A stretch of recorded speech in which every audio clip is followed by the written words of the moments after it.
Are you going to tell them what's happening? Hey there, friendlies. I'm going to leave you with Russell for a minute. Just got a baby upstairs who is looks like she's about to puke. So I'll be back as soon as I can. In the meantime, Russell, don't do anything I wouldn't do.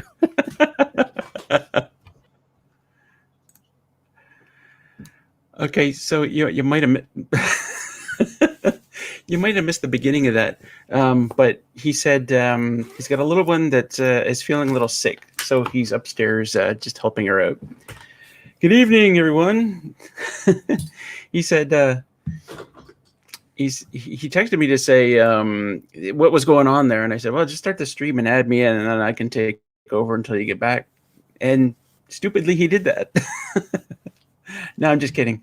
I think his topic was wet weather camping. Let me look back. Wet weather camping, suggested by a Patreon patron. Oh, I wonder who that was. I don't know who his Patreon patrons are, but let's start up the disco ball for this special Russell session. Hope you're all doing good tonight. I see lots of people here. Tenenbaum, Fox at Outdoors, Grace Martin, Charles W., David Evans, Mark Poopmans, Simon Forget, Serge is here, Chris Garland, and Skip Long's Quest. How y'all doing tonight? This is Raindance Bushcraft, and I'm Jesse. Hike with Mike is here. So I haven't done a lot of wet weather camping in my life. I haven't done a lot of camping in my life. When I was a kid, we used to go to like campgrounds, like car camping. Killbear. For those in Ontario, probably heard of Killbear. I don't know the other ones up there. You know, and it would be on a weekend where absolutely everybody is there. But I remember us stringing up these huge tarps in the evenings, the huge tarps over there, over a couple of picnic tables, and we all sit around playing Risk or something like that.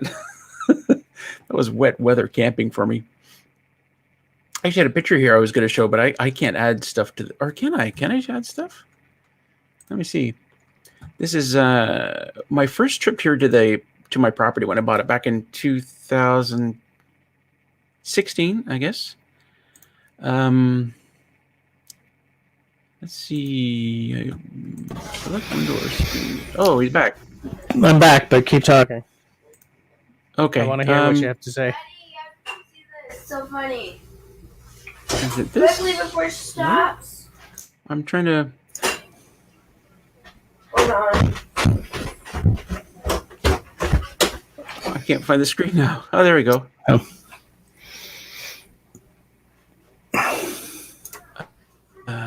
Yeah. So this is my first trip to the park. I didn't know where I was in the world. I was just off in the middle of nowhere, and I just driven my ATV in as far as I could. And I said, "Here, I'm camping right here." I remember this time so very vividly because it had just started raining, but I'd made lunch and I had a drink and I had my little radio going, and I was so happy because I was out of the rain, and I had everything I did. I had food, I had a drink, I had music, and I think that's a really important part of wet weather camping is you got to find some comfort somewhere and all that.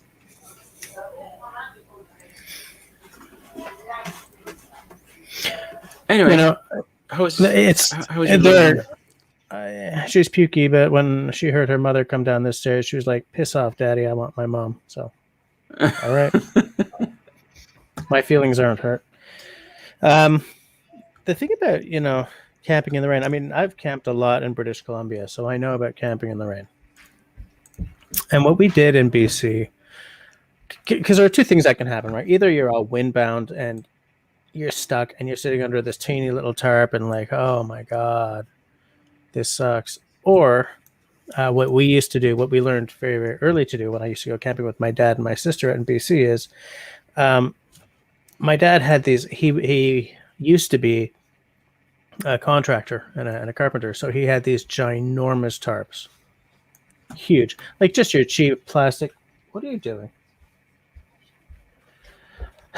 Family life, I tell you. Like huge, just those plastic, those woven plastic blue tarps. but they were big enough that we could string them up over half of the I was going to say parking lot, campsite, right? So that even in the stormiest of weather, we could still sit outside and be dry instead of being trapped in these tiny tents. I was talking about this exact thing before you got here, actually. Oh, were you? Yeah, Amazing. I was just saying how we used to, all play Risk under this great big tarp. But Yeah, we would make sure that we strung the tarp up over like where the picnic table and the areas where you would sit are high enough so that it wasn't going to get melted by a fire or anything. yeah. So the beer tonight is Damn Dark by Thornbury Village. I've had that. I have never, because it's an Ontario beer that we do not get here. Well, I haven't had it in a while because the local liquor store doesn't carry half of the good stuff out there. But oh, really? It's not bad. It's a good craft Ontario dark beer. Let's put it that way. Well, I'm into craft and I'm into dark. So me too. I kind of blew the head at the end there. Oh well. It's funny because I believe that the person who suggested tonight's subject is not here yet. I'm just going to go back and say hi to everyone who's with us because, man, it's weird to not be the first person on my own live stream. Fox had to take off. He's not going to be with us tonight. What were you saying? I called out everybody's name before you got here. Oh, did you? Okay. In that case, I guess I can not do that. I'm all out of sorts now. I do want to say if you're watching us time shifted to tomorrow or whatever, thank you for your eyes. I appreciate it massively. If anybody else wants to join Jess on screen other than me, I usually don't come, wreck his live stream until 10 o'clock sort of thing. Until 10 o'clock. Yeah. I don't like dominating your live stream. No, but it's well, because your live streams are like you don't have guests on most of the time, right? Well, no, I mean it's more like if you got some people who want to join you on screen and talk about stuff, and then I'm here, hogging all your air time. I don't like that. Well, I don't mind having you on the screen. I'm going to pour my scotch for later. Let it air out. I'm taking a sample size this time so that I don't have a bottle at my elbow because I do kind of have regrets about last live stream. I don't even remember how it ended.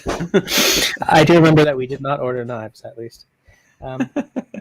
So I just want to say, I want to call out what Mark says. Wet trips are often the best, but you have to be able to stay dry or have changes of clothing. Yeah, if you got a nice fire going, you can handle almost anything. That's a terrible way to put it. If I have a nice fire going, I can handle almost anything. So I can be drying out my clothes and enjoying the warmth and looking out at the, either the drizzle or the driving rain. Having a nice fire is good for my soul. I think that a lot of people are that way. Yeah. Gives you the sense of place that I keep banging on about. Grace Martin is being funny, I see. Hi, Jesse. Welcome to your live stream. Hi, Rain. Shawnee says, good rain boots, extra clothes. Hang tarps over the tent.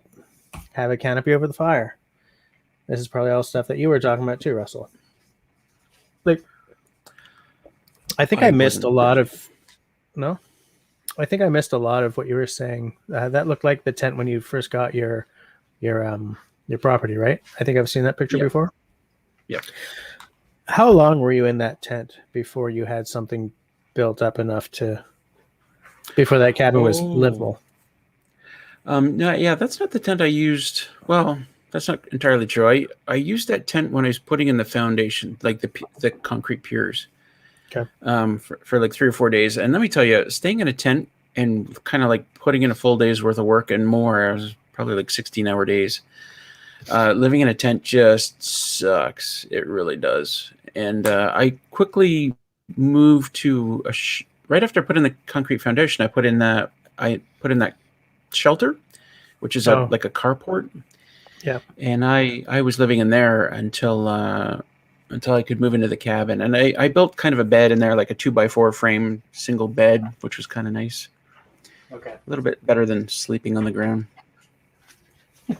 Just a bit. Oh yeah. You know, at the age that you and I are at these days, such an improvement. I tell you what, I really, really value comfort these days. Mm-hmm. Yeah. I mean, remember when you were a kid and you could sleep like on the stairs? Yeah, I sure do. Yeah, I really do. I miss like those days. If I'm sleeping in a bed and the mattress is not perfect, I'm like, what's going on here? You know, yeah. What the hell? And that kind of dovetails into this whole idea of, you know, camping in the rain, is that there's a lot that I can handle. I prefer a nice warm bed and everything. I get it. But enjoying the outdoors means I can put up with a lot. But I hate feeling damp. You know, like a damp cold that goes right through your blankets or your sleeping bag or whatever. That I hate. So to me, it's all about sort of being able to warm my. Hey, Colin's here. How's it going? And Tyler's here. We're talking about the subject that you suggested, Tyler. I just want to catch up with Tenenbaum. He's sort of talking about the same thing. When he did the West Coast Trail, it rained about 3 p.m. every day, like it was scheduled. That sounds like that area to me. Absolutely. Hi, guys. Mike. How's it going, Hike? Mike.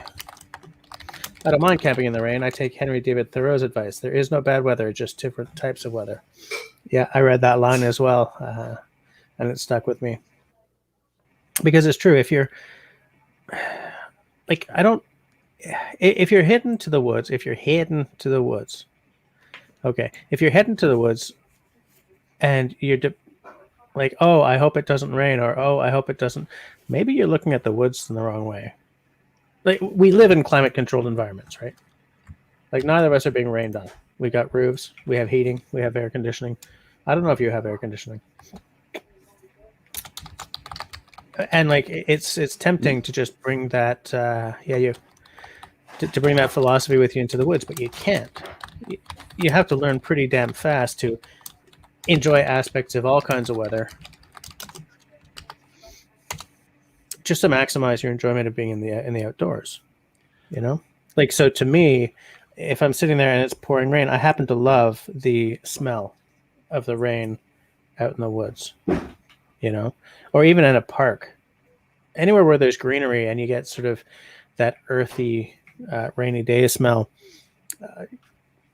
I think that's a win. You know, I like that. But I do want to be sitting under a nice tarp, preferably with a fire and a hot cup of tea. I prefer to be sitting on my deck, you know. Mm-hmm. Same deal, actually. Yeah. If I ever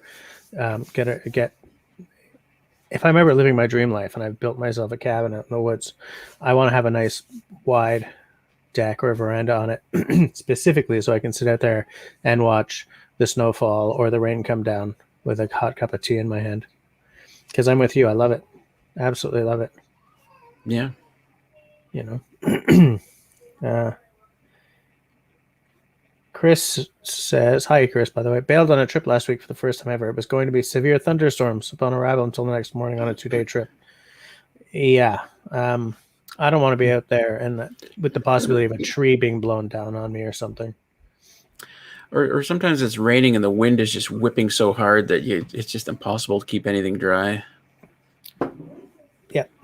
Like if it's raining horizontally. Yeah. Yep. Yeah, Shawnee's talking about that a tornado warning while visiting at a campground and had to take shelter. A tree fell on someone's camper. Yeah, that must suck. I mean, there's insurance and everything, but, you know, what a drag. Hi, Ron. Everyone say hi to Ron. Chris is asking if Shawnee was up near the Sudbury area. Oh yeah, because that's related. I just want to do something here.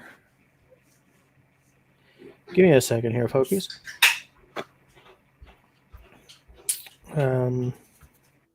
I just have to send a very quick note to somebody.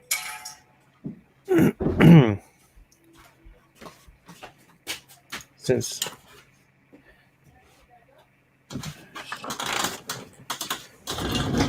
I can do it this way. So where was I? Yeah, I think that excuse me.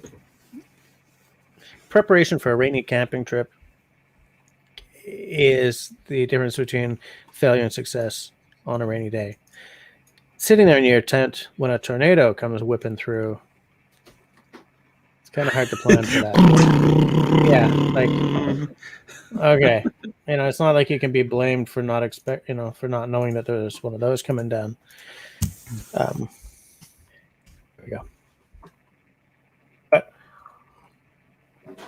okay, so like, how's that beer?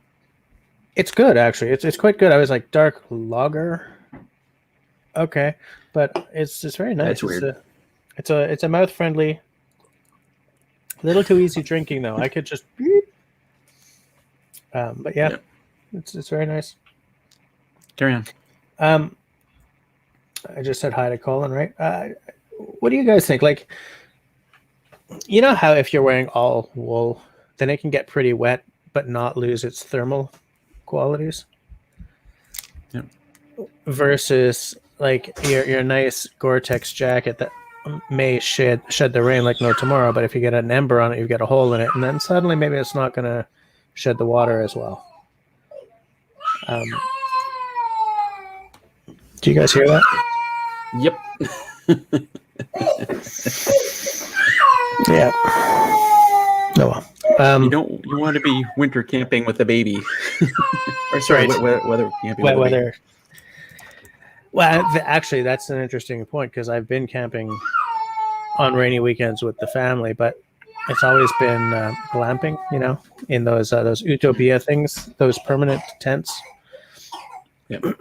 So much easier than trying to get in and out of like a little pup tent or something while it's pouring and you're trying not to get rain inside. Yeah. But if there's any chance of rain, I don't want to bring my kids. I don't want to bring the family. I don't want to run the risk of it turning into a miserable experience.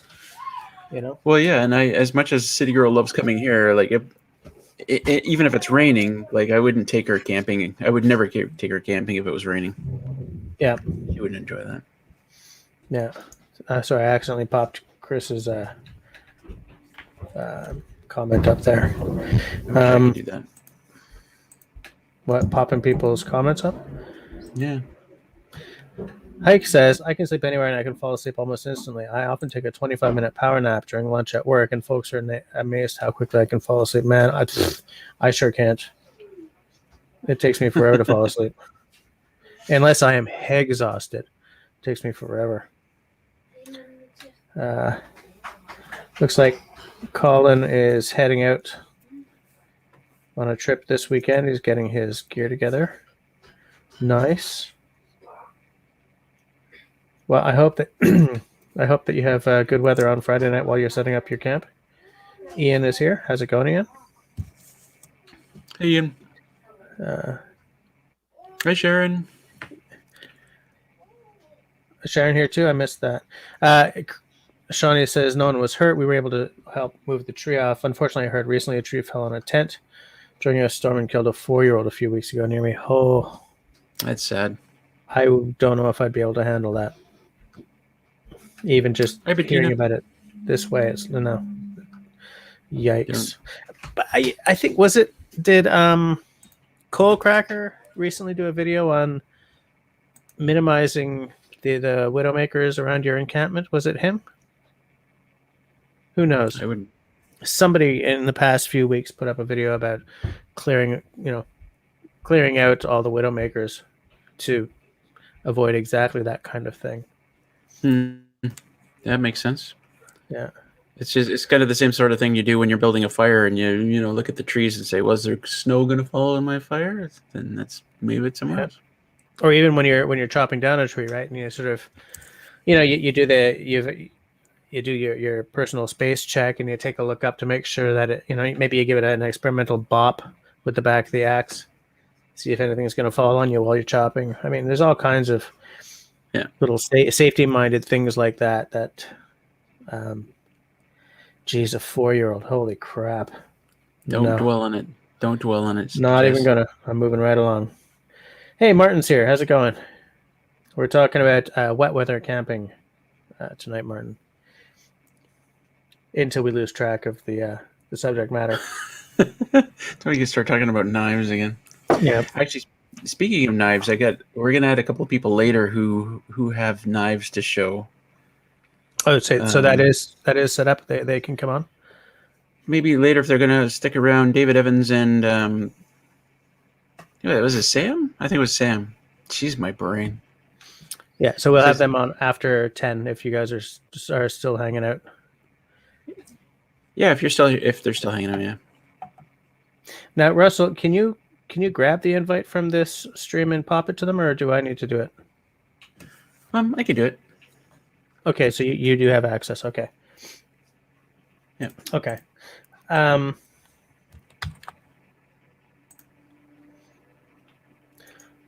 Hike says to Shawnee, I think I missed a question here, that for the pee issue, when caught in a storm, I carry a gallon Ziploc so I can pee in the tent if I need to, if weather is inclement. It's funny. Excellent point. Yeah. I've never used a Ziploc because I'm accident prone and no. But when I used to go hunting, because you don't want to be, pissing where you're sitting there. We would bring these detergent bottles, put a wad of paper towel in the bottom so that we could pee into them without making noise. We would just pee into those. Like not the big 4-liter ones, but the smaller sized. Well, I guess it depends on how much tea you drink, but you got to have a. Oh yeah, or other, but you do have to have a pee management system, even just for like once you get up to my age, just for it's 4 a.m. and I really don't want to get out of this tent. I really don't want to get out of this tent. Just what if you don't do the bottle thing that you're just talking about, you just go buy it like a water bottle. Don't mix them up. Right on it what it is. Mm-hmm. But that's like in the middle of the night. You're right. Yeah, I don't want to get out of bed and put on my clothes just to go outside. Here's the only tip I will give you, because I've had this happen to me. Don't do it over your pillow. Yikes! Do it to the side. Good to know. Okay. Yeah. Yeah. Yeah. That's a good point. I'm just seeing if anyone else is bringing up any philosophy in the peeing in a water bottle. Yeah. Happy birthday, Colin. Tomorrow. Maybe I'm the first. Maybe I'm the first to say happy birthday to Colin. Hike with Mike says every trail is flooded where I am, and it's been raining heavily every single day for months. So all hikes are swamp hikes these days. And that's the kind of thing that, like, if you do a lot of hiking out in British Columbia as well, you could, at some point you gotta be at peace with it's been raining for 3 weeks. Can I do this? It's like, yeah, you can do it. You just gotta, that's where, aside from the rubber boots and the wool and all that stuff, you got to equip yourself up here. All weather is good weather. It's just you got to plan for it. And I'm saying that as someone who hates. Okay, I've got another kilometer to go, and I'm being poured on, and I'm miserable. Yeah, I feel miserable when I'm trying to, wade through, or a rainy day on my way back to camp or something. But as soon as I get I'm under a tarp and I've got a fire going, I'm back to okay. As soon as I get all the wet stuff off and I'm drying. I was watching. I was just to think, if you're trying to dry your clothes around a fire, you prop them up on something, sticks or a chair if you have it. And then I was watching it was a Jackie Chan movie, I think, Was it? It might have been. Anyway, what he was doing, he had a fire and he had wet clothes, and he used 2 branches, stuck it through, say, a shirt or a jacket, and then he was just constantly doing this over the fire, like back and forth and over, and so maximum heat without burning, right? Yeah. That was pretty damn clever. Is that did they used to do that back then? I don't know. I have no idea. It's a good idea, though, because should you work get the faster. heat. Yeah, because you got the heat and the airflow, right? Like a hairdryer. Yeah. You just got to keep it moving, though. Yeah. Yeah. Exactly.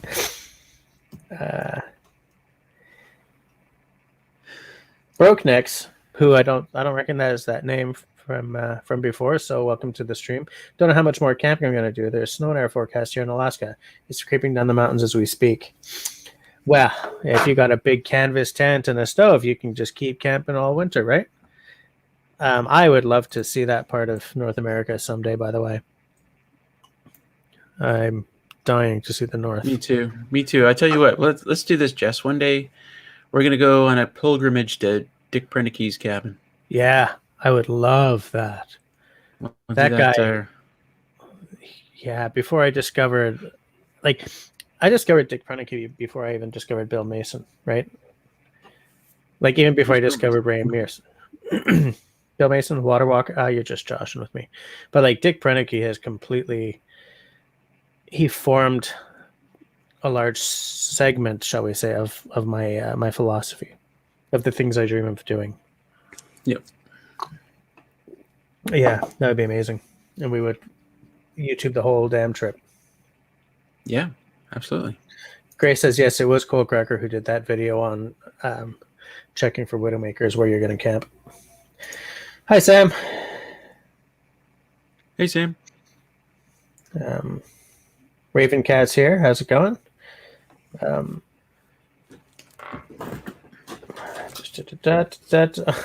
Hike with Mike to Colin. No, the extent of my military service was when I was a kid and I was a member of the Kiss Army fan club. I was a metalhead and in a hairband, didn't want to cut my hair. When I used to, when I, a long time ago, this is so off topic, so I'm going to be brief. I used to direct black box theater, which is an excellent way to work your butt off for almost no pay. But I had this assistant director who was like, this guy was Kiss Army the whole way. He loved that band. That was his favorite band. And so I just I had this name for him. I called him, whenever I was talking about him, I said, Lieutenant in the Kiss Army. And so I just called him Lieutenant all the time. And he knew exactly what the hell I was referring to. He was just like such a Kiss. And I didn't know anyone else. Because we're only talking like 20 years ago, and I didn't know anyone else who was that into that band. Like, I'd never known anyone who was really into that band. So, anyways, you just reminded me of him. I hope he's doing all right. You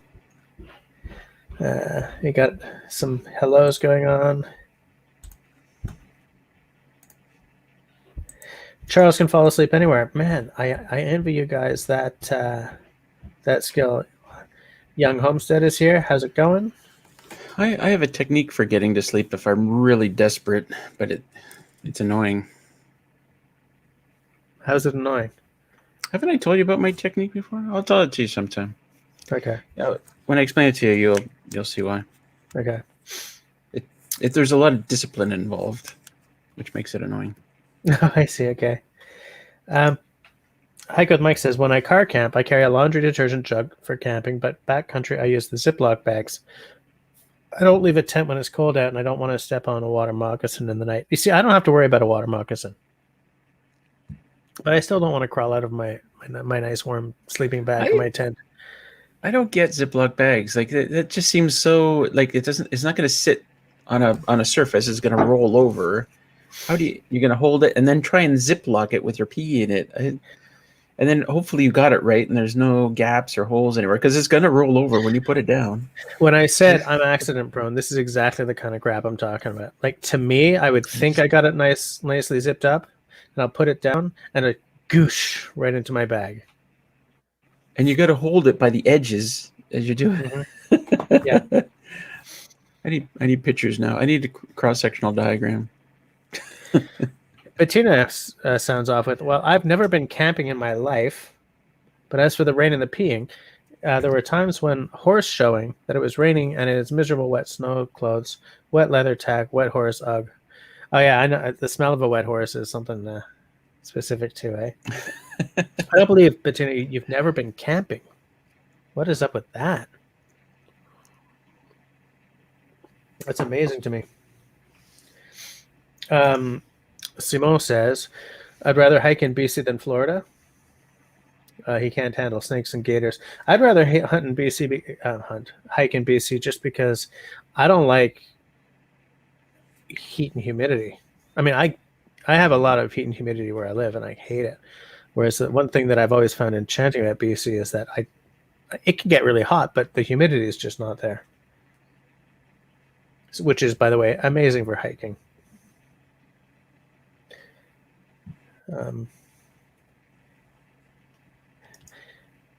If when I ever camp, I'm not peeing in the tent or a bottle. Okay, well, fair enough. It's also a lot harder. It's also a lot harder for you to do that than it is for us, right? Says the woman who's never been camping. Yeah, fair Bettina, enough. seriously, wait until you gotta wake up at 2 a.m. You gotta put on all your clothes. You gotta go outside, regardless of what's going on. It's raining, whatever. Yeah, and you're still peeing outdoors. So yeah. Hey, Samson's here. Have to admit, if I see bad weather in the forecast, I will tend to avoid going out in the woods. However, if I'm already out, I tend to keep going unless it's a full down outpour. A full out downpour. Full down outpour. What? Yeah. If you're getting ready to go out and you see that it's gonna, chuck it down with rain, it's hard to keep the enthusiasm up. I guess it depends on what you're doing too. Are you canoeing? Fair. Are you hiking? Like hiking through like dense forest when it's raining. Yeah. Like even if you can keep the rain off your head, you're brushing against branches and stuff that are soaking wet. Soaking right? wet. Yeah. Like everywhere, like foot to head. Like even it's funny because I've got like even getting on my ATV and going up the trail after it's rained, it could be sunny out, and I still get soaking wet from all the branches that I touch on the way by. Mm-hmm. Absolutely. Serge also says that if he's not reacting to anyone, it's because he's got the live stream on the TV while he's packing. He's moving on Thursday. Yeah, Serge just bought a house. Congratulations, Serge. So, yeah.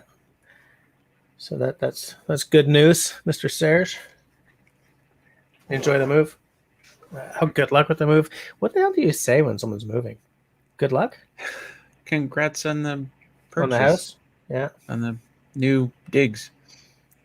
So Grace says she's not going to carry a bucket. That's a bit cumbersome. But what about, those little trays that you can serve a cob of corn in? Huh? For women, it's easier to hit than a splashing? Don't you want something a little deeper, like a paint bucket or something? Well, I'm just thinking if a water bottle's too small to aim at. Yeah. Are we getting too detailed here? This is sort of. How about a funnel? A funnel and a water bottle. There you go. Yeah. Tim says, I car camp when I go on alone photo trips, except when I'm on the coast, then I sleep in the beach.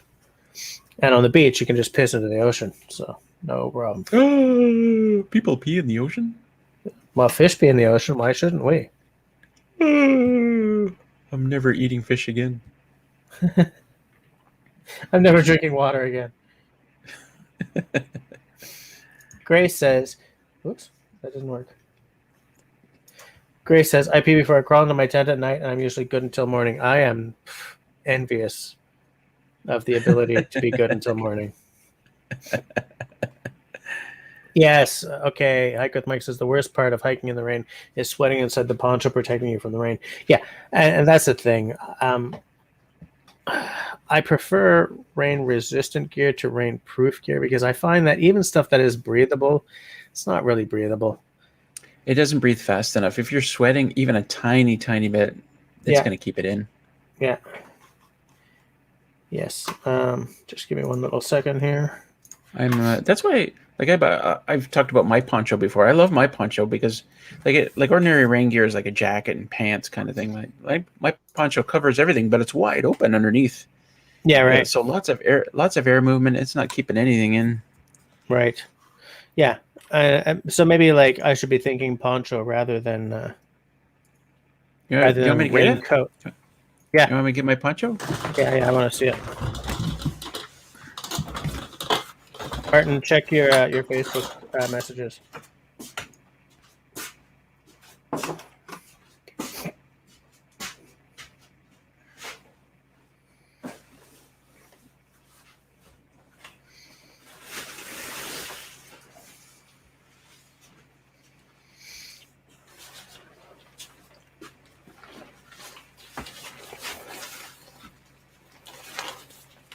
So it does have a couple of Velcro straps on the side. Yeah. Otherwise, it's wide open, right? Yeah, you see that would probably be way less sweat-inducing than a raincoat. Yeah. And I love it. It's so big. It's like, and it's perfect for hunting season when I got my big backpack and a gun, and this just sits over everything. But it's, and is that military surplus? No, it's this is just Amazon. Just got this off Amazon. It's not military surplus, but I don't know. I think it's perfect. Yeah. Yeah, absolutely. Yeah, I get it. Looks good. And you've still got a lot of movement for your arms, right? So yeah, well, I mean, it's completely open, but as I said, it's got the Velcro strap, so I could Velcro it here in a couple of spots. Yeah. You can Velcro it here, so it's more like a sleeve. Can you see that? Yeah, I see it. Velcro it a little bit further down. So there's wide gaps, but I wonder if it's the same one that Simone just linked in the. I'm going to open that in a new window. So I right-clicked on it. No, it's not the same one, but that one looks pretty good too.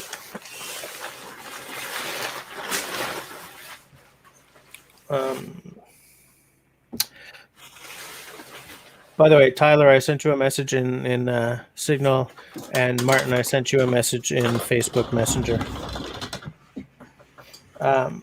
Hike with Mike says something that I feel kind of triggered by. I never like to camp near a running stream because at my age, the running stream is a constant suggestion to want to take a pee.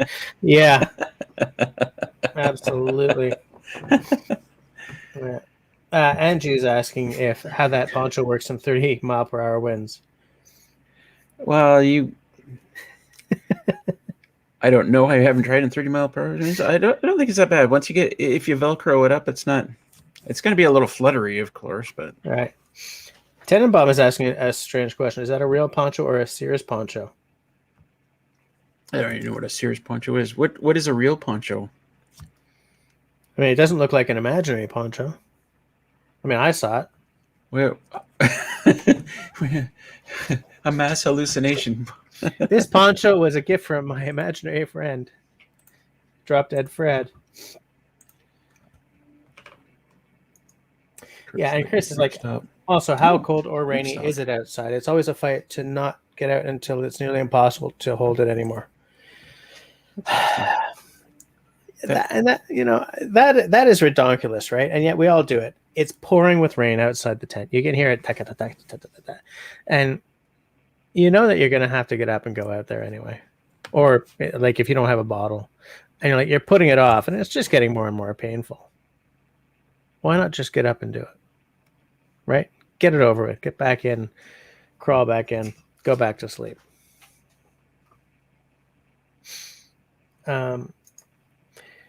Charles' wife has a poncho for riding on the motorcycle when it rains. I need to see that. Yeah, would that be a special cut so that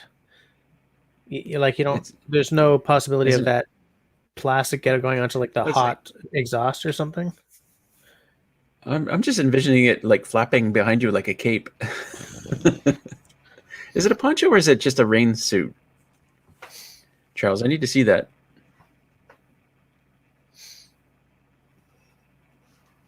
And there's Bettina still talking about peeing outside if she's camping. Oh, Bettina. Tenenbaum is clarifying. I'm fishing for Frank Zappa fans. No bites. I have had much Frank Zappa music in my collection, but he makes me work for it, and I don't find that the payoff is always there. Tim says, I was in scouting as a youth in Wisconsin, and we would go on winter camps in tents. We went on a below zero camp out, peeing in a bottle in a tent, then hiking out after camp with a bottle and backpack.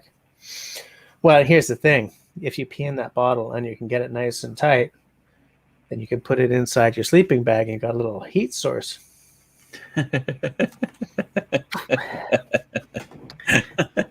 Make sure you can get that thing real tight, though. Yeah, that's. I should have mentioned that earlier. That's kind of key. You need a water bottle with a cap that actually works. Yeah. Yes. Why are we still talking about pee? I don't know. I don't know how this. Last week was more than enough pee to satisfy me. But tonight we were talking about pee because, like, the gateway to the pee talk was if it's raining and you don't want to go outside to take a pee, what do? You carry a bottle, you carry a Ziploc, blah, blah, blah. And instead of continuing on the chat about the camping in the rain, somehow the pee talk became the conversation. Right. You know what? I mean, you should have a contest at the end of the night. If anybody can trace back the conversation points to the beginning, they got to win something. Yeah. Oh, yeah. We went from raining to you don't want to get out of your tent in the middle of the night when it's raining, so you got to pee in a bottle. You got to, and then we're talking about drinking pee, and then we're going to do this pee. And if somebody could do that at the end of the night, not only would I be really impressed, but we'd have to send them something like a big. It's an Nalgene bottle of pee. Here's your golden award, your gold medal. Official Raspberry Rock pee. Still warm. Yeah. Yikes. But yeah, Tim says message in a bottle. And Rain says what we should all be asking. Wasn't there enough pee talk last week? Yes. For God's sakes, let's move on. That's what I just asked. Except that here's Sharon saying it kind of flows all together. But you know, then. Yeah. So who in the side chat likes camping in the rain? And who in the side chat has ever been camping in the rain and said, screw this, and went back to the car and slept in their car? See, that I have not done. I've always stuck it out, no matter how miserable things have gotten. I've always stuck it out. I feel this certain, maybe that's my my martyr complex kicking in or something. I'm going to enjoy this even if I hate it. I'm not giving up on this feeling. Damn, if I hate it, I'm gonna enjoy it. Yeah. Because the thing is, if you drive out there, and if it's like a 2 or 3 hour drive to get to this spot, yeah, what are you going to drive all the way back, or are you going to sleep in your car for the next 2 days or something? Also, like, how comfortable is it to sleep in your car? In my car, it isn't at all. Mine neither, let me tell you. Hi, Martin. If it's like a 2 or 3 hour drive. Oh, pause that YouTube video.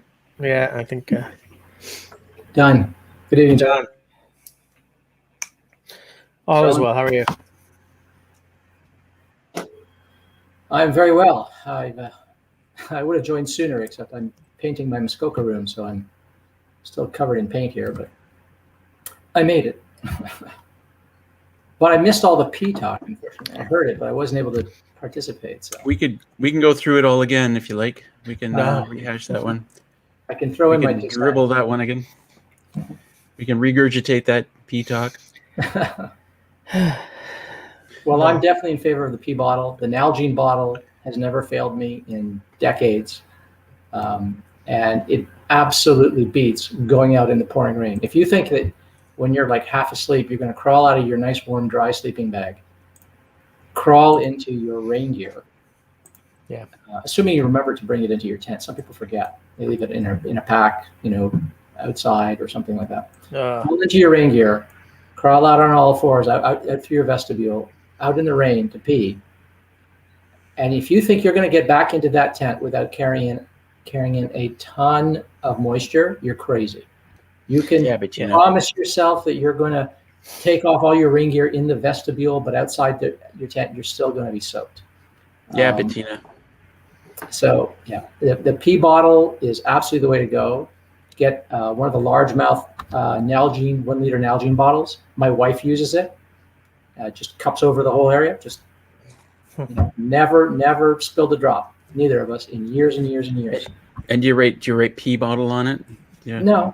No, it doesn't matter. I mean, sometimes the next morning we just empty it out, and then you go down to the lake and you rinse it out a few times, and you can drink out of that bottle. It's not, it's not going to hold.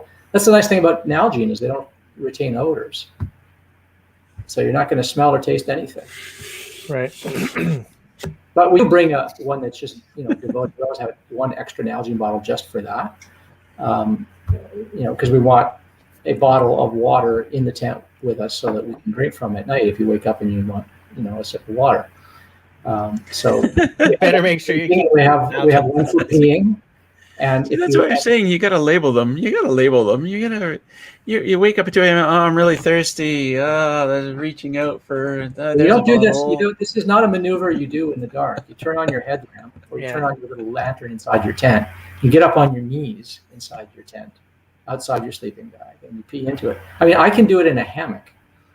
So if I can do it in a hammock. In a hammock, yeah, in a camping hammock, in my Hennessy hammock. I'm gonna need to see pictures of that. No pictures. I roll over on my side. Or a video. Video would be better. No, that's not good. Well, in a hammock, it seems to me if you just cut a very good hole in your hammock and like stitch it up so it doesn't rip anymore, and then you can just kind of roll over and stick your. It's actually funny because the original Hennessy hammock, the old model of Hennessy hammock, of which I have one. I have a new one, and I have the old original Hennessy hammock. It didn't have a side entry zip. It had a Velcroed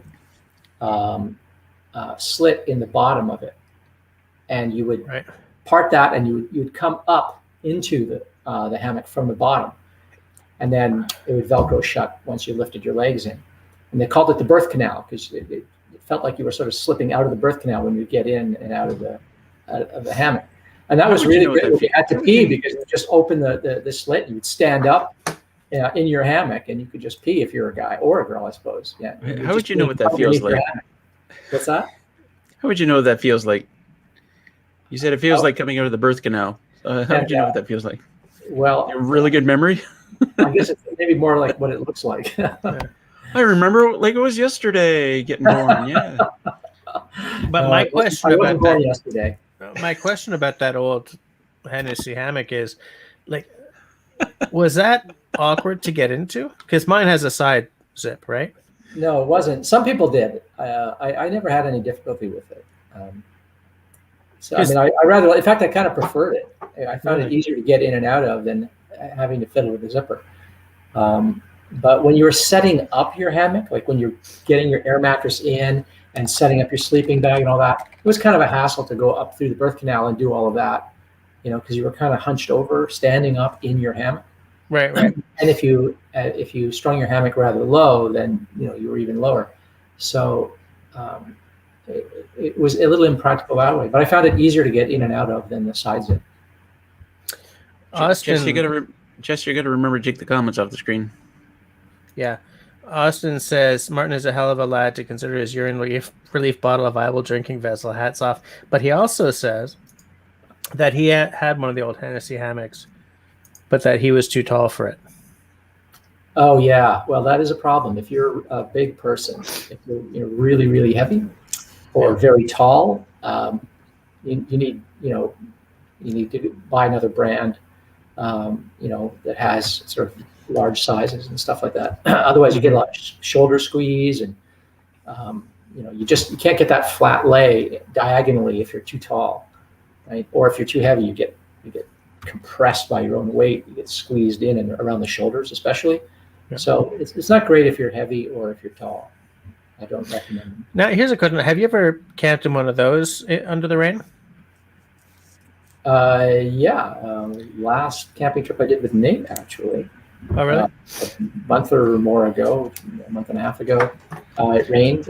It's not a problem. It's not because, like, you've got to fly over it and everything, but I was just wondering if just the ambient moisture would transfer through wherever you're actually touching the side of the hammock. Well, no moisture touches you, right? Oh, you mean just moisture in the air? Yeah. Well, I mean, that's why you have a sleeping pad, and that's why you have a sleeping bag around you, right? So there's actually no moisture coming into contact with you. I mean, it's a lot colder in a hammock. Like at this time of year, I will not sleep in a hammock. Because it's it's freezing cold unless you've got an underquilt, which crazy expensive, and I don't have sewing skill to make one. That's another piece of gear I'm not going to buy, right? Sort of got everything I need. At this time of year, it's just way, way, way warmer to go to ground than to sleep in a hammock. So a hammock is great in summer. It's so much cooler. It's so much nicer. That more open canopy is better than a closed tent with a fly if it's raining or something like that. But at this time of year, I don't like the hammock. I know some people, winter camp in hammocks and they love them, but you have to have the underquilts, and that's very fiddly, and you got to get it dialed in just right. And by the time you've got the underquilt and all that, and the big canopy, the big tarp with the doors, as they say, that close around it for winter, that's not any lighter than a tent. It's a lot of volume. It's a lot of weight at that point. It's also a lot of money. It's also a lot of money, yeah. I mean, I've looked at underquilts and I'm like, nope. Yeah. No. And if you have a partner that you want to sleep inside with, hammock is out, right? So when I go by myself, I'll often bring my hammock. So when I went out with Nate, for instance, he wanted to bring his tent. We weren't going to share a tent, so I thought, okay, I'll bring my hammock. It's a lot lighter. It's a lot more compact. That's the way to go. But if I go with my wife or something like that, or someone I'm going to share a tent with, then it's a lot easier to bring one tent for two people than to each bring a hammock, for instance. Yeah. But you have to be comfortable sharing a confined space with the person, right? Absolutely. Chris, yes, it smells hellish. Don't do it. Yeah, don't pee in the fire. Say, so the purported topic of the live stream is camping in the rain, right? And I think the last thing I heard you ask before I joined in was, does anyone actually prefer camping in the rain or like camping in the rain? Yeah. Does anyone really like camping in the rain? Yes. Yeah, I do. Well, first of all, I routinely go out on rainy days just on day trips. I'll just go out into the bush because it's pouring rain. I'll put on my rain gear. I'll bring a nice tarp, and I just love setting up my tarp and then making a campfire and processing the wood and all that, and then making a nice hearth fire under the tarp and creating a little microclimate of hot, dry air in this space where it's pouring rain around me, and the ambient air is damp as hell. But right under my tarp, it's really nice and dry. I love that feeling. Yeah, and I love that feeling on a camping trip. I always feel like I can endure anything out here. Yeah. So like a few years ago, I made uploaded maybe 2 years ago, a series of videos of a camping trip my wife and I went on, and it was an 11-day trip. It was supposed to be a 9-day trip, but we got windbound. We had this storm system that blew in for 4 or 5 days. It ended up raining, I think, 6 of the 11 days we were there, and for the last 4 or 5, we were windbound. We were just stuck. We couldn't go anywhere. We're stuck on this one site and couldn't paddle out. And we had a fantastic time, but it's because we had a tarp strung up. We knew how to string a tarp. We knew how to adjust it when the wind changed direction completely. We knew how to tend a nice hardwood fire underneath it with a small stone hearth that we made, not a huge blazing bonfire and stuff like that, just very small amounts of wood, and we kept warm, we kept dry, and I mean, it's kind of critical in my case when I camp with my wife because she suffers from a condition called Raynaud's syndrome, which is a circulation problem. And her fingers and toes turn white, and they go numb, and it's painful, and she can't use her fingers, and it's pretty miserable. Is that like frostbite? Like similar to frostbite?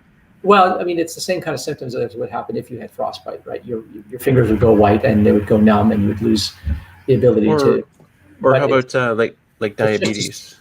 It's probably more like diabetes, but it's not diabetes. It's called Raynaud's syndrome. It's just a circulation I'm just thinking of something similar. Yeah. It's kind of like diabetics have circulation issues. So she has a circulation problem. That causes her to get very cold. And the thing that causes the onset of Raynaud's syndrome symptoms more than anything else is cold, damp air. Will do it, but dampness is, it gets right into your bones. And then people with Raynaud's syndrome have a really hard time getting warm again once they get hit with that, and it can be debilitating. I mean, there are degrees of severity of this condition. My wife is moderate to severe case of it, and see, my wife doesn't have that syndrome, but I think it might be her superpower to have like really really cold hands, and then she puts them on me. Gets you out of bed in the morning. Some things are universal. Whoops, that's not what I meant to put up. Chris has a question for you, Martin. I believe you mostly go crown-land camping. Do you find using a hammock is easier to set up for the terrain rather than using a tent? Yeah, way easier. Because when I'm on crown land, sometimes there will be an established campsite, and if there's a place to camp that's been established by someone else, I'll opt to use that rather than carve out a bush site. But often there isn't a site, and I do have to carve out a bush site. And if I have a hammock, I don't have to look for a level, flat, local high spot, right? Because that's what you need when you're setting up a tent and there's a chance of rain. It's got to be a local high spot. It should be level and it should be flattish. And very often there isn't such a spot. It's just a mass of fallen trees and really uneven ground and uncomfortable rocks and or juniper bushes and just dense vegetation that you can't start hacking at. It's just going to be just a ton of work. So you string a hammock and you're fine. So the hammock is absolutely better when I'm on crown land if I'm not in an area that has established campsites. Right. Austin I need says a hammock with a sorry, I was gonna say I need a hammock with those battery powered swings that you get for babies. That's what I want for a hammock. It's like back and forth and that's the part that I don't. That's the thing about a hammock I don't like. I always guy mine out so that it does not sway in the wind. Some people love that. That's one of the aspects of hammock camping they like. They don't dry them out so that they can get that rocking motion. Yeah, exactly. But I get motion sickness too easily for that. So I guy mine out on the sides so that I don't sway from side to side when I'm in there because I'll get motion sickness if I wake up and that's happening. Fair enough. I just wanted to point out that Austin says his sister and cousin both suffer from Raynaud's. Yeah, and often is correct. It is a problem that happens at the level of capillaries in your blood vessels. So how does that get diagnosed? But for that reason, it's important for my wife and I to know how to stay warm and dry in rainy weather. And we've gotten really good at it over the years. We've sort of dialed it in. So we figured out what clothes we need. People buy a lot of the wrong clothes for staying dry. It's funny because Russell and I were both mentioning that earlier. So what's the kind of stuff that you bring along for rain? Okay, well, I bring along two kinds of things. So I have rain pants and a rain jacket, and then I have a poncho tarp that is sort of kind of an emergency backup shelter that stays in my ditch kit, and which I can deploy as a secondary tarp to say keep a store of firewood dry or something like that, so as to leave room under my tarp or something, my main tarp. So to stay dry, first and foremost, I have my tarp. I have a sil nylon tarp. Keeps me and my gear dry. But sometimes you have to go out from under your tarp. You got to go fetch firewood. You've got to, you want to go fishing. You want to take a walk. You want to take a paddle in the rain. It's not necessarily, a monsoon out there. It's just raining, right? Yeah. So you need rain gear, and so rain gear consists of, for me, rain pants and a rain jacket. The rain jacket has to be way bigger than I need. So I'm not a big guy. I'm about 140 pounds, and I'm 5'10", pretty thin, and I get a large. My jacket is a large. I want it roomy. I want a lot of air in there. I want the perspiration that accumulates to vent out. So when I move, there's all this empty, baggy clothing, that just sort of, creates a bellows effect and expresses the moisture that is trapped in there. And it has to have pit zips, so zippers under the armpits that open up to help express moisture as well. And I don't do the Gore-Tex thing. I think that's just a kind of marketing scam. None of them breathe well. I heard your remarks on that, and I agree that it just doesn't breathe enough. I believe it was Russell who said it. Yeah, that was Russell. Breathes, but it doesn't breathe enough. The moisture accumulates way faster than it can be expressed through those pores in the Gore-Tex and any of those fabrics. So I don't bother with those. So I get something that's got tape seams and is waterproof, but I make sure it's big and baggy. I don't cinch it at the bottom. It has pit zips, so and it's oversized. And then rain pants, the same kind of thing. Tape seams, completely waterproof. If there's a pocket, the pocket cannot go into. It can't go. The pocket can't go inside the garment. So some rain pants you'll buy, you can see these on jogging pants a lot. They have a slit in the side so that you can reach in to your rain pant to get into your regular pant pocket and take your car keys or wallet out or something. You don't want that. That's basically just a big gap where rainwater will go inside the garment. So you don't want that. You want pockets that are closed if it has pockets. Usually one outer zipper pocket is good to hold your keys or wallet or phone or something like that. Jay, sorry to interrupt. Jess, I'm going to take off, okay? All right. Take care, guys. Take care, Russell. All right, bye-bye. Hope I didn't chase him out there. And the other thing about rain pants is I want to make sure that there are zippers at the ankle cuffs so that I can get into them with my boots on. I don't have to take my boots on and off to get in and out of my rain pants. Because what happens is people will say, "Oh, it's starting to rain." They'll throw on their raincoat, but they don't want to get into their rain pants because it's a hassle. Well, it's not a hassle if you do two things. You get the kind that have the zippers around the ankle cuffs so that you can unzip them at the bottom, so you can, slip them on right over your boots. Yeah. And they too should be oversized. They should be bigger than you think you need. They should be big and balloony, so that you don't get hot and sweaty, and you can slip them on over your pants. Because very often it's cold when it rains, especially if it's windy, and the rain pants themselves will feel cold on your skin, and you'll conduct an awful lot of heat out that way. So those are the two things, principally my tarp, and then rain pants and a rain jacket. And footwear, there's a lot of different philosophies on footwear. Some people like waterproof footwear, some people don't. I've been experimenting this year with non-waterproof hiking boots. Basically, they're like trail runners, but I'm wearing waterproof socks. Just experimenting with that. But that tends to create a kind of sweaty foot situation because you're basically wearing a vapor barrier around your foot. Yeah. But I'm just trying that out this season. Right. I found it interesting that you were talking. It's too bad that Russell left because you were talking about having a big baggy jacket on. Because Russell doesn't wear a raincoat. He has a poncho for kind of the exact same reason, right? It's billowy. Sweat doesn't build up because there's airflow happening. And I'm guessing that a poncho is a lot harder to paddle with. In terms of, I find a poncho actually fairly easy to paddle with, but I've heard a lot of people say that it's not safe to paddle with a poncho because if you end up in the water, it kind of flows around you, kind of balloons out like a big dress around you, and you can get tangled and wrapped up in it and stuff like that. I mean, it's not nothing I've ever witnessed or experienced myself, but I've been cautioned against doing that. But whatever it is, it has to fit over your PFD because if you're paddling, you're wearing your PFD.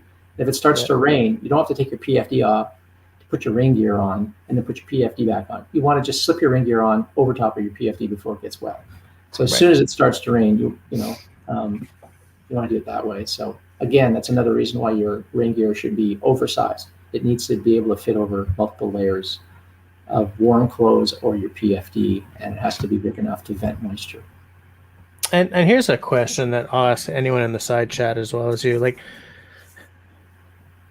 does one eat differently in a rainy camp than in a not? Because I'm just thinking, like, if I'm hiking along I'm hiking on a sunny day, I'm not worried about getting rain into my bag of gorp or anything like that. Do you know what I'm saying? Whereas on a rainier day, I might feel more inclined to eat pre-packaged stuff so that I'm like ripping it open, hiding and eating it and then stuffing the wrapper into a pocket. But I mean, I'm wondering if everyone, like, what everyone's philosophies are about that. I mean, if you bring a bunch of, never mind, that was going to be stupid. But like, this, because I kind of feel that I eat differently in winter than summer, for instance. But I don't remember if a rainy day, like, oh, we're going out and it's going to be rainy this weekend, if that has really changed much aside from I'm definitely bringing hot chocolate or something like that, Like, to me, it's more about the comfort when I'm sitting around the fire and looking out at the rain. And I don't know if I've made allowances for that in the past, knowing that there's going to be a rainy hike that weekend. I don't know if I've actually made allowances for that or not, or if I just eat the same way all the time. I more or less eat the same way. I mean, I always, we pack what we're going to eat, ahead of the trip, and then we discover, midway through the trip what the weather turns out to be, right? You can't always forecast it very well. But on rainy days, we tend to make the simpler meals. So if the weather's really bad and windy and gusty, cooking might be a bit of a pain. So we might say, okay, well, let's make one of the simpler meals, let's do something simple, as opposed to one of the more elaborate meals. But I don't think we eat differently. We just might choose to make, instead of whatever meal was going to be on day number 4, well, we'll save that one because it's kind of elaborate. Let's do the meal that we had planned for day number 7. Well, it's funny because I'm just looking at what Tenenbaum says here. I find that my meal preparation gets very pragmatic in the rain. Get it done as fast and efficiently as possible. But he had started that out with saying, depends if you're fire dependent and cannot find enough dry wood. Like, that's a wild card right there, right? If you don't, like, we know how to get down to dry wood, but if you're really up shit creek about dry wood and you can't get a fire started, then that would definitely change certain elements of the plan, I guess. See you later to Sharon Q. She's out of here. So bye, Sharon. See you next week. But yeah, like, once I'm under the tarp, I kind of don't mind. Got a nice fire going if I have a fire. But like, we've all been sort of walking through the rain and reaching into a baggie, and the baggie is slowly getting wetter and wetter inside, and you're like, well, shit, this is like, this is a week's worth of my hiking snacks here. I don't want them all to get all wrecked by the rain, kind of thing. Grace actually goes the other way. She says, if it's raining hard, probably not cooking. Jerky, fried dried fruit, cheese, etc. is for supper.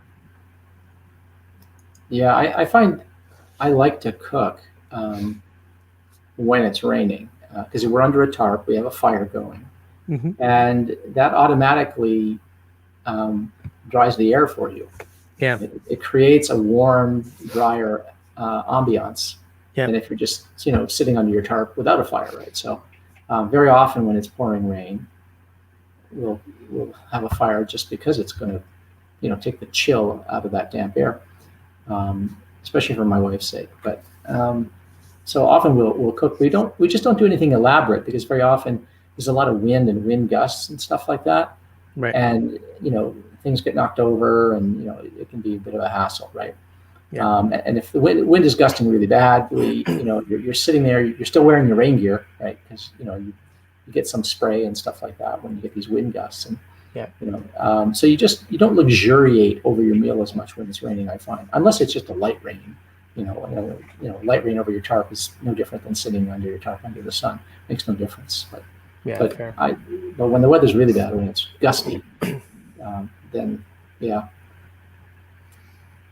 Yeah. Hike with Mike says, I was caught in a rainstorm in the Ocala Okay. National Forest. I dug into a dead tree and got some dry wood to start a small fire. Yeah, if you know how to find some dry wood, the problems aren't quite as insurmountable as if you're out there and like, I don't know what to do kind of thing. Yeah, absolutely.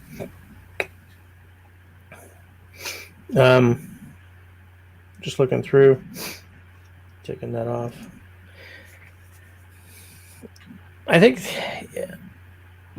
some people grow up in a rainy environment and they just grow up knowing how to deal. Other people grow up in Arizona and suddenly they're in the woods in Washington State and it's pouring. Like, I kind of feel that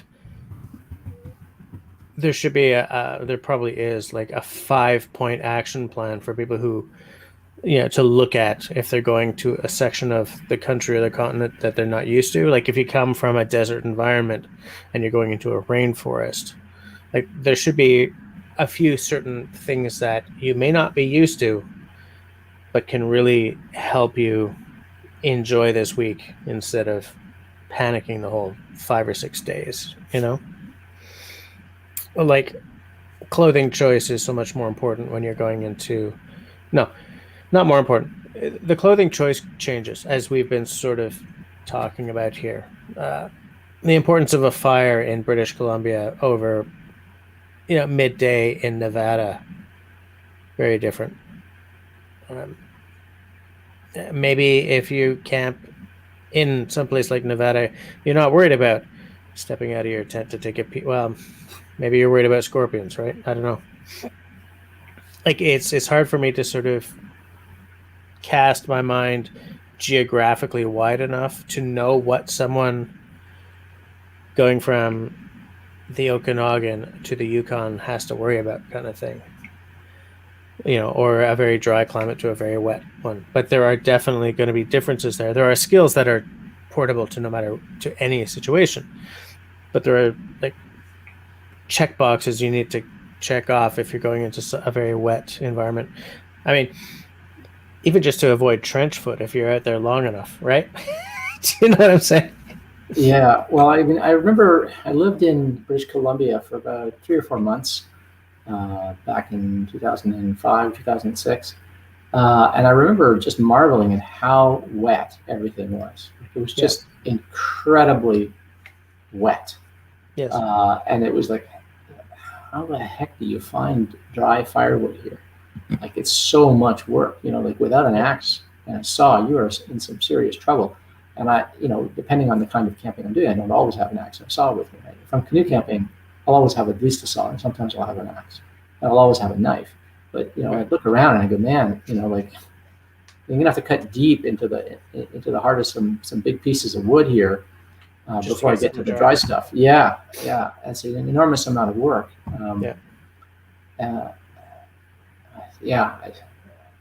I would not want to have to camp out there. I remember watching that first season of Alone, the one with Joe Robinette. Remember that season? And how wet that was.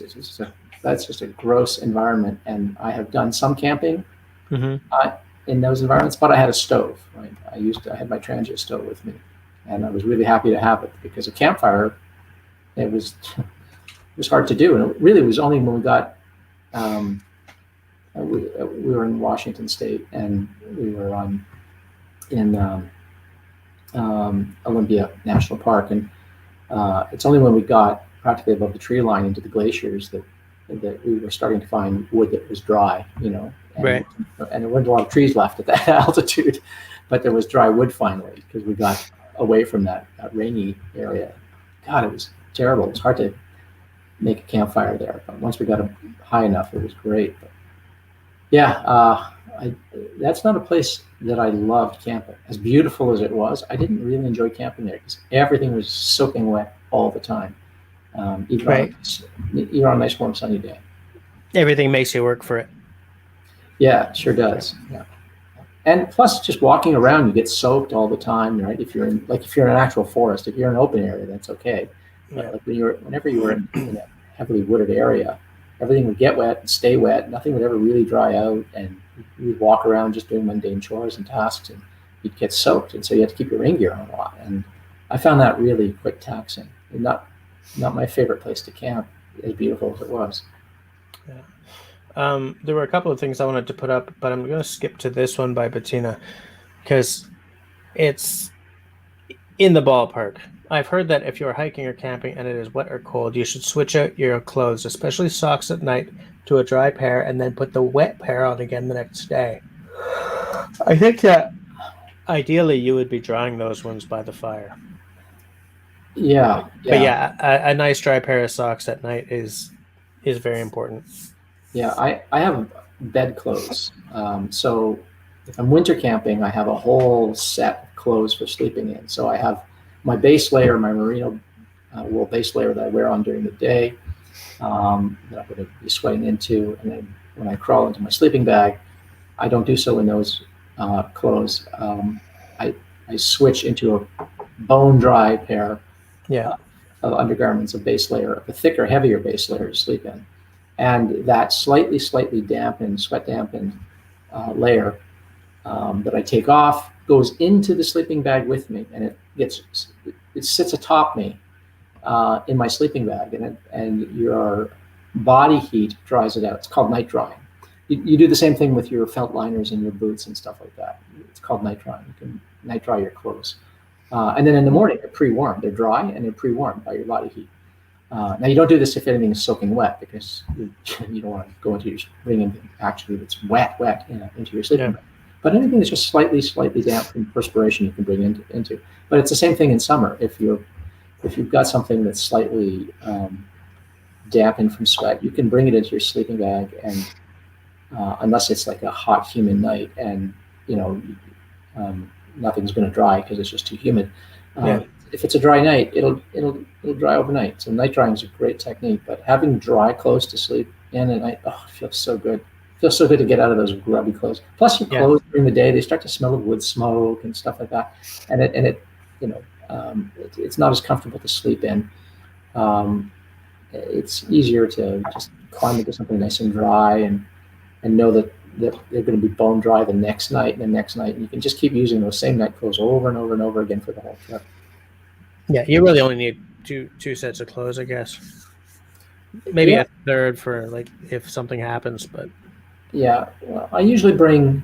It depends on the season, but let's say it's a cold weather season, so I'll bring my base layer, the base layer that I'll sleep in. So 2 pairs of base layer, and then I'll have 1 pair of clothes that I'm going to wear during the day, and that's it. I'm not going to need to change into anything else. I'll either dry things over the fire or I'll night dry things if they're not too wet. And then I have my rain gear layer. So that if things get really quite cold and damp, I have 3 layers. I have a base layer, I have my clothes, and then I have my rain gear over top of that. And that's usually, more than enough. Yeah, fair enough. Yeah. I have on long canoe trips brought a whole extra set of clothes, extra pants, extra shirt, I do bring multiple pairs of socks, and I bring a couple pairs of underwear. Because you get what's called SWAS if you don't bring extra underwear. So that's not a cool feeling because when the water's too cold to bathe in, you got to do laundry, but you don't want to do laundry every night. You don't want to wash your undies every night. So you go a couple of nights and then you switch them out and wash 1 pair and dry them out and put on a fresh pair. Tenenbaum says, with enough silica and time, it should work. Silica packets the size of pillows. Yeah. Of course, then the silica would be saturated. Yeah. Andrew says, it's so humid here. If you leave it outside, it will be even wetter in the morning. No. Oh, where's Angie located? I don't know, but I know I don't want to be there. Probably on the West Coast. I don't know.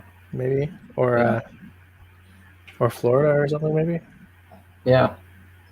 Well, I camped in Florida, and I found that a lot preferable to camping in BC. Huh. Yeah, and I mean it's humid. You were right, and it's mosquito-y, and it's crocodiles and you know, you know, gators if you're in the Everglades, and Yeah. crocodiles if you're right on the coast and saltwater areas, and. Oh, and just in the Midwest. Oh, Midwest. Oh, Yeah, I don't know if I would be. If I'd prefer camping with the Crocs to camping with the Cascade Mountains. well, you were talking about hiking earlier. Yeah. And hiking in BC through the Cascade Mountains and the Rockies, that sucks, man. All those elevation gains, that is some hard hiking. Whereas if you're in Florida, Florida is flat, Right. flat. Like from the highest point to the lowest point is like just meters, like it's there's no big elevation changes there. So hiking in Florida is a dream. It's so flat. Whereas out west, it's terrible, And that's why there's so little canoeing. There's so many elevation gains. You can't do any proper portages, right? Right. Yeah. Yeah, it's just a zillion waterfalls. Yeah. I think Charles W. is taking off for the night. He says his internet keeps dropping. Hope everyone has a good balance of your week. All right. Have a good one, Charles. On that note, I got to get going. All right. Well, let's just answer this question first. Sure. Heck with Mike is asking where you camped in Florida. A couple of places. Well, we camped in some state parks, the names of which I don't recall now, in northern Florida. They were just forests, but mostly in the Everglades. There are water trails there, and then of course there are campgrounds in the Everglades. So that's a national park. And then there's a state park in Florida near the Everglades, same kind of environment and habitat, called Collier Seminole, and we camped there a lot, and had some great paddling adventures there. I learned about tides. I had a bit of a misadventure. Came really close to taken at sea. not knowing how to read a tide chart yet, and my wife and I got caught one time. Yikes! Yeah, that was a great adventure. That was unforgettable. I can well imagine. Yeah, it's a story for another day. Anyway, I do have to get going. So, all right. Good night. Thanks for having me on. Good night. All right. Bye-bye. So for our last half hour, hold on. Oh, Chris, yeah, that's an interesting comment. I do like morning frost. I love sort of getting up and going out, and there's morning frost and everything. But frost is moisture, and yeah, so I can see that making moisture management a bit difficult. There are ways to manage frost, though, right? If you got frost on something that you have to bring into the tent, you just shake the ever-loving hell out of it before coming into the tent with it or whatever. But yeah, like anytime you got frost or dew or whatever in the morning, that's moisture that you then have to add into your management plan. Absolutely.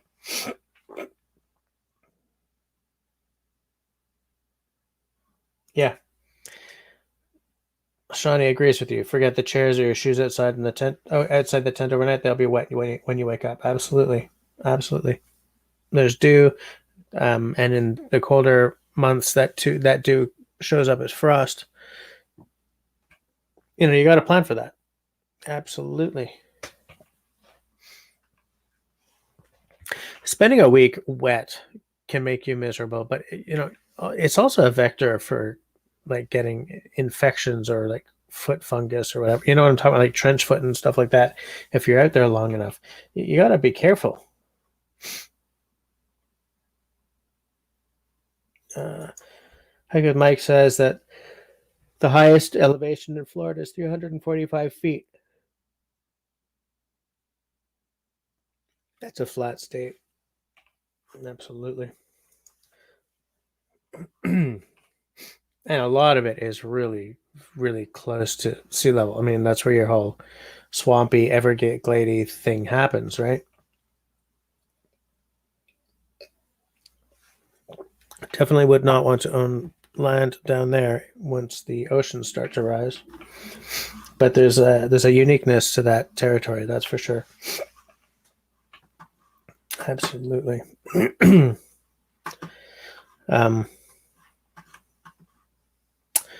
Man, I haven't been camping in the rain in a long time. I do love that smell. Definitely do love that smell. I don't love being in like the driving rain while camping, that's for sure. But excuse me, guys. I don't know if I'm going to last all the way to 11, to be straight with you guys. I am bushed. I've been home with a sick toddler for 2 days. Chris says, my least favorite part of camping is getting back into cold, wet shoes the next morning. New thought starting now, a separate dry bag for them, even for them in the vestibule. Actually, that's not a bad concept. I think to a certain extent, this stuff gets a lot less complicated if you have a canvas tent with a stove inside. Like, obviously when you're winter camping, but there might be a case for packing one of those along even in the wetter, like the wetter part of the year. With the sort of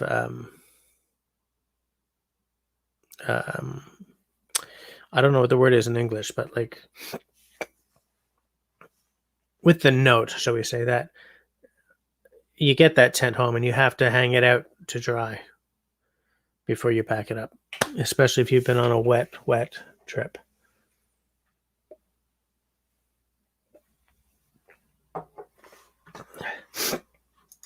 Hike says, I love the smell of the campfire. I want to capture that smell and create a cologne called Campfire.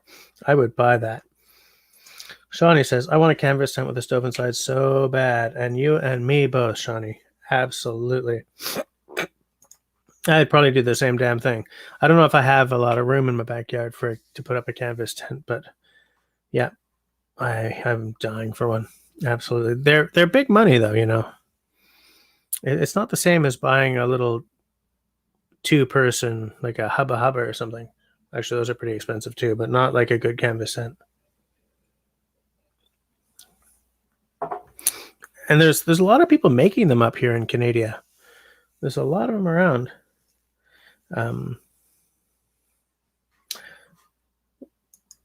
What Hike just said reminds me, I haven't even checked to see how many people are liking. But I do invite you to, if you enjoy the conversation and you liked the talks I had with Russell, always a good time. And Martin, who I also like having on a lot. If you guys like those conversations, then please do hit that thumbs up. If you didn't like the conversations, hit the thumbs down. It's still engagement with my channel, and it might still help with the algorithm. Though at this point, who the hell knows? YouTube keeps changing the goalposts around on us, so I don't know. But I'm the type of person who, if you don't enjoy what you're seeing, drop the thumbs down, because at least you're engaging with the video on some kind of level. I wanted to check my video, but I do not remember why. So maybe I will ignore it.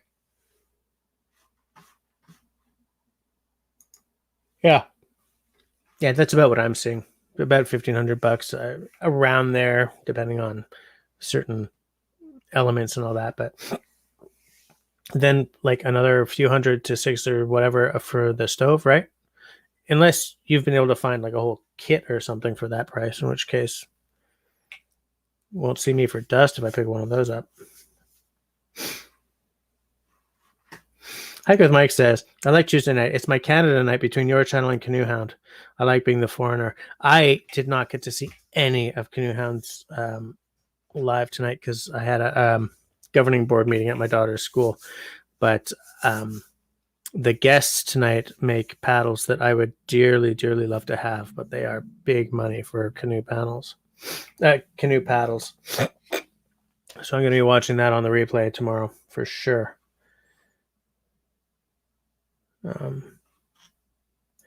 Yes, Chris says, and a ski poke to travel further with it. Yeah, because you don't want to be humping a canvas tent on your back. You want to put that on a pulk or some people will use a toboggan. Some people will use like a child's plastic sleigh. Excuse me, guys. But yeah, you definitely do not want to be humping that around on your back. Shawnee Russell had to take off. No, he didn't fall into his pee bottle. Yeah, so Shawnee, you've been looking at you're obviously more actively wanting than just sort of passively thinking it might be nice to have them one day. I've done a lot of the same research, and I'm finding numbers very similar to yours. Absolutely.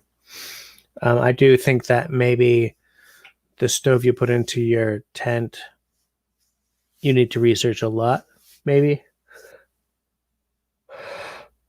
Oh, excuse me, guys. Oh, I'm so tired. Bettina, yeah, that paddle maker that was on, they appeared on the scene and were making paddles that were very, very desirable. And then for some reason they closed, like sort of near the beginning of the COVID times. Shouldn't have mentioned that word, right? And now it looks like they're back. So I'm interested to see it, like what the story is going on there, why they decided to shutter their business and what made them decide to come back. So I'm very much hoping that Dennis was asking those questions.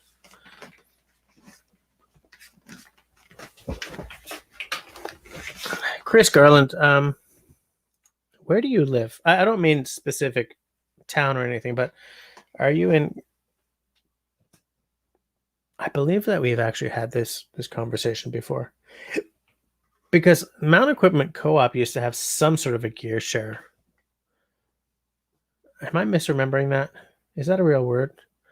Tenenbaum will probably pop in the side chat whether or not I'm right about that, because I know that they had this whole sort of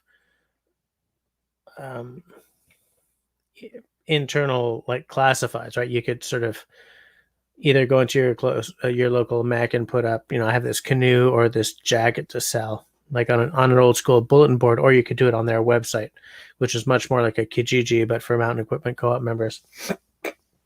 But I thought that they had a gear swap like you're talking about as well. I hope I'm right about that. Otherwise, I'm going to feel real stupid. Yes, Angie, welcome to my life. All this talk makes me also want to go out on a hike and camping. Okay, it's good to know, because I'm dying to know what that story was. Okay, you're just west of the GTA. So, I mean, Mountain Equipment Co-op is a thing in your area as well. Am I wrong that they used to have some sort of a gear swap? Yeah, well, Tenenbaum asks about the elephant in the room, right? I have no idea what is still standing after the change of ownership at MEC. Chris knows exactly what I'm talking about. Roughly 5 to 10 years ago and a few years prior, they used to do a gear swap. Toronto only, I think.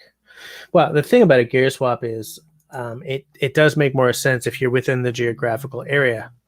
So you can actually just swap the gear rather than having to ship it across Canada.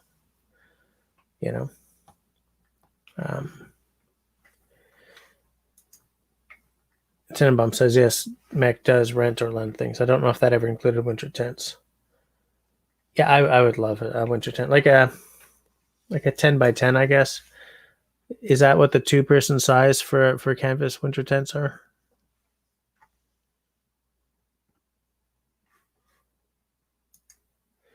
Oh, no. Cliff, what the hell's wrong with your vehicle? If you were unable to repair your vehicle, that could be a very expensive next few days, dude. Crossing my fingers for you. All right, Simon. À la prochaine. Everyone say bye to Simon. Oh, man, Cliff, I'm sorry to hear that.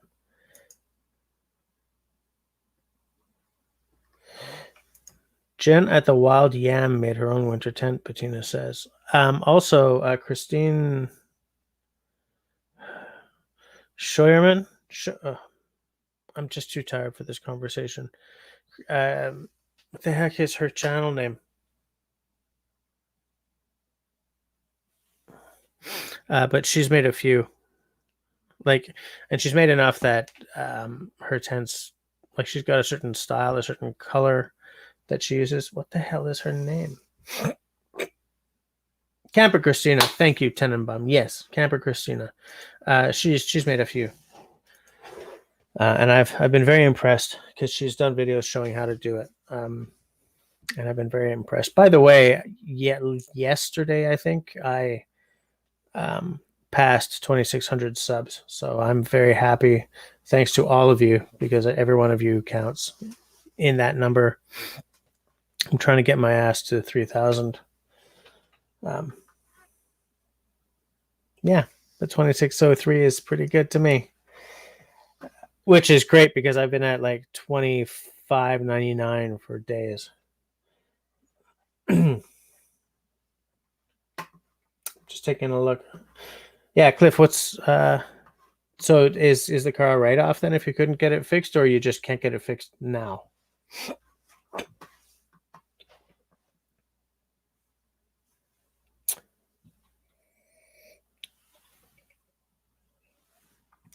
Tonight's scotch, for those of you who want to know, which is no one.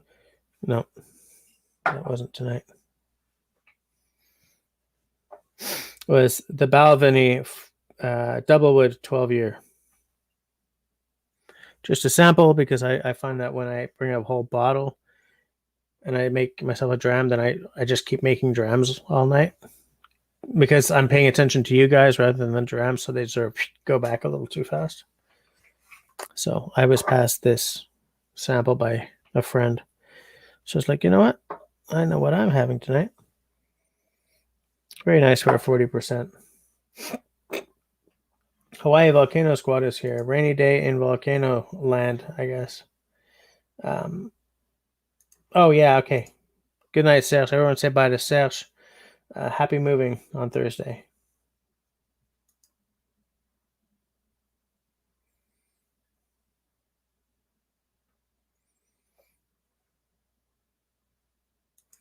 Shawnee, that's so smart. Portion control. I need to really pay attention to portion control these days, by the way. I need to find the right version of my car specific fuel pump. The one I already purchased didn't have the right connection inputs. Once I get the one I need, I'll be up and running shortly after. Okay, so it's not like a hopeless thing. Yeah, it's a sample size bottle. Hawaii, just a sample. It's like a 1.5 ounce pour.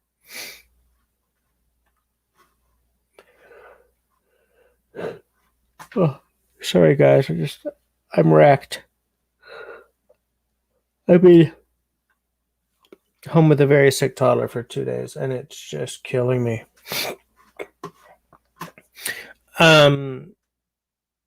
Two pieces of housekeeping that I forgot to bring up. I may not have my live stream next week, or I may shift the day. My dad and his wife are in town. My sister and I are trying to coordinate which nights we're visiting with my dad. And it looks like I get Tuesday because my sister can't. She's got meetings all Tuesday night. So I may not be able to have my live stream next week. I will. I don't want to miss the week, though. Like, this live stream is a big part of my week, even though it very often might come across as kind of a by the seat of my pants thing. I like doing this every week, and it sort of takes the weight off my head a little bit. So I don't really want to necessarily miss all of next week, but I don't know what next week looks like just yet. So be aware that I may not have my stream next Tuesday. I will see if I can have it on another night that week.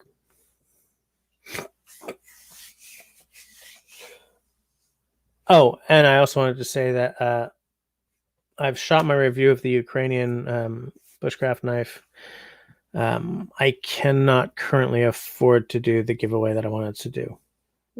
So I'm going to, I don't know, maybe I'll just save it for my 3,000 or something. But just right now, editing my videos is such a nightmare with my 2013 MacBook. Like when it shuts down, it's like a crapshoot as to whether or not it corrupts my library, right? And every time it corrupts a library, I lose an entire video that I'm working on. And that's what I got to put my money towards right now. I need to replace that machine. And last time I shipped a spoon to one of you guys, it cost me 86 Canadian dollars. So I'm not sending anything right now. It's disappointing for me because I was very excited about just like, woo, you guys are great. It's your chance to win, one of my tools, but I'm just postponing. I'm not going to forget about it completely. Just can't do it right now. Because my computer is a freaking nightmare.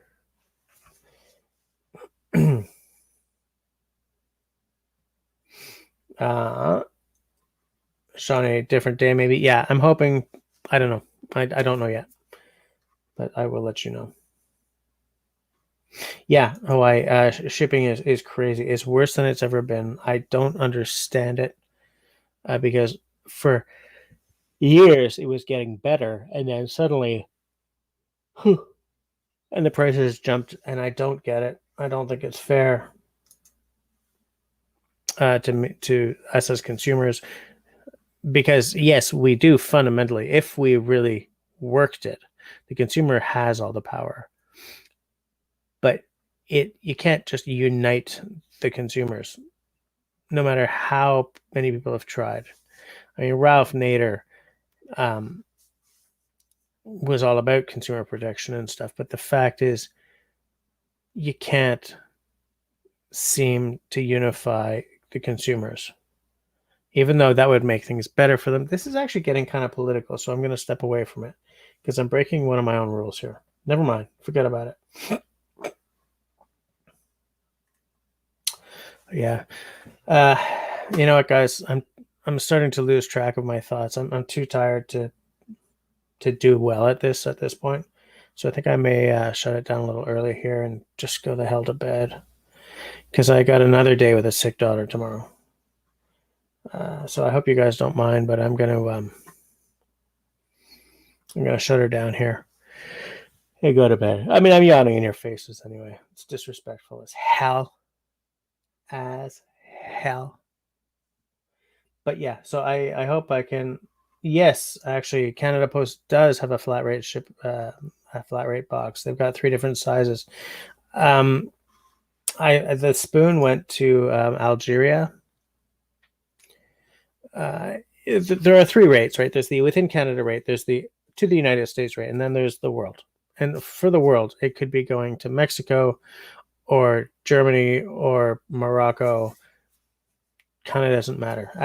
Shipping to the United States is also very expensive now. Even shipping within Canada is expensive. But anyway, yeah. So I'm gonna go to the sleeps. I will speak to you later. Thanks, everyone. Bye.